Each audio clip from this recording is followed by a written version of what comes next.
Hello guys, in this video we will add React Query to the project. React Query is performant and powerful data synchronization for React and React Native. If you would like to follow along, the Begin GitHub branch is in the description. Since we're going to fetch data from the backend, this is a good time to look at the backend code. Let's go to Apps, Backend. First folder we see is .turbo that has logs for turbo.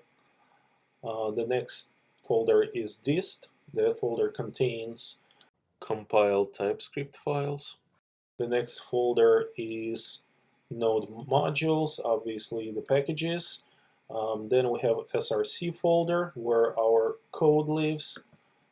ESLint.rc that extends custom server ESLint. Package.json, this is where our commands are and dependencies, and tsconfig file. Let's take a look at the src folder. We have tests folder, index.ts, and index.ts imports the server and starts the server on the port 5001 in our case, and then server file is right here. So first, we have it exports create server function, creates an express, it disables x powered by header in the response. It uses Morgan in a def. So Morgan is the logger that logs the requests to the backend. It uses URL encoded to parse the URL strings, also JSON to parse the body, and it uses cores so we can make requests from the front end that is on a different domain than the back end. It also has two endpoints, the message name that gets the parameter in the name and returns it back with a hello name. Let's just change hello to welcome. Also, we have health endpoint that just returns OK true. Let's go ahead and refactor the code a little bit. Since the Express 16.4, I believe, we don't need any more body parser. The JSON and URL encoded can be taken from the Express itself. So let's go ahead and uninstall the body parser first.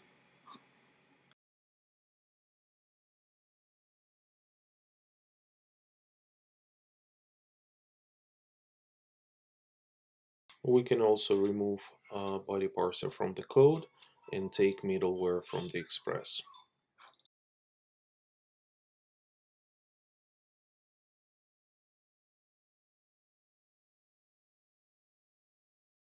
Let's start the server and see if the changes break the code. Let's go to localhost 5001 and check health, Z, and message endpoints. They seem to work just fine. Now let's take a look at the React query. We can click Get Started and go to Installation, and it tells us how to install it. After the installation, we can take a look at the quick start, and this gives us basic boilerplate of the quick start. So we know that we need to import and wire up the query client provider and get query client, and then we can do use query to fetch our data. I suggest you read more about this because there is a lot more functionality than what we're going to go over. Let's go ahead and add React Query to the project. First, we install React Query into front end. Now let's go to the main.tsx and import query client and query client provider from React Query. After that, we need to create query client and wrap up our app in a query client provider.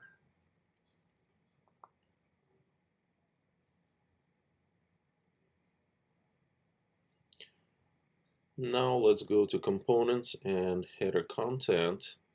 And first we need to install Axios. Let's import use query from React Query. Now we're going to destruct isLoading, error, and data from use query. And then we're going to have a key welcome message, and we're going to attach the Axios to it, or use the Axios as the client, and going to localhost 5001 message Alex. So we're going to try to hit the endpoint. Then we're going to return the response data. Let's import Axios as well. Now we're going to create a display message function. So, and we're going to check for the conditions. First, when component mounts is going to be loading while requesting the data. So we're going to get the loader component from Maintain. After that, we're going to check if there is any errors. And then, we're going to display message, so, sorry, there was an error in a red color. And finally, when we receive the data, we're going to show the message. Let's go ahead and check if our code is working. Here's our application, and we can see once our thing is loading, then we do have an error. Let's see what's going on. Looks like we made a typo. That's why we got cores.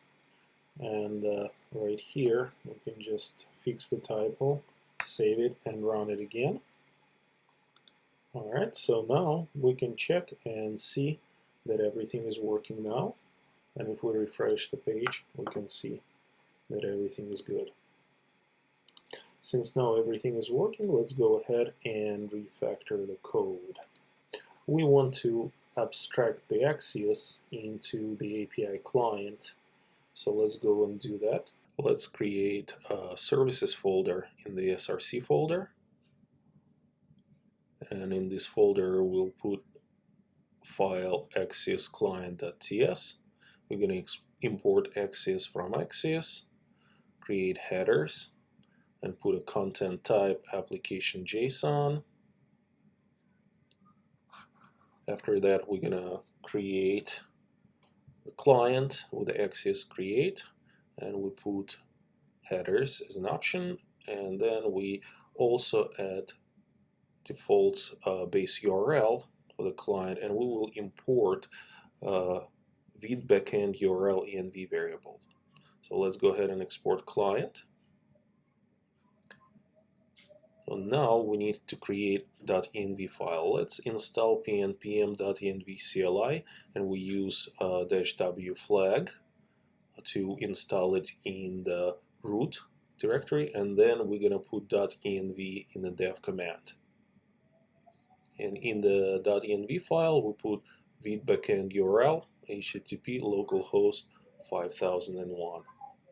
In the headers file, we'll swap Axios for the API client.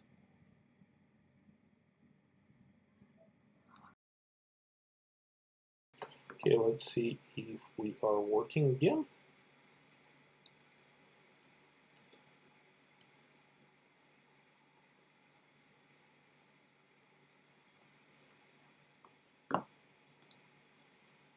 Yeah, if we refresh the app, everything is working. We can go again, so we don't see the loading spinner, which is good. So yeah, everything is now working and looking good. So thank you for watching, and I will see you in the next video.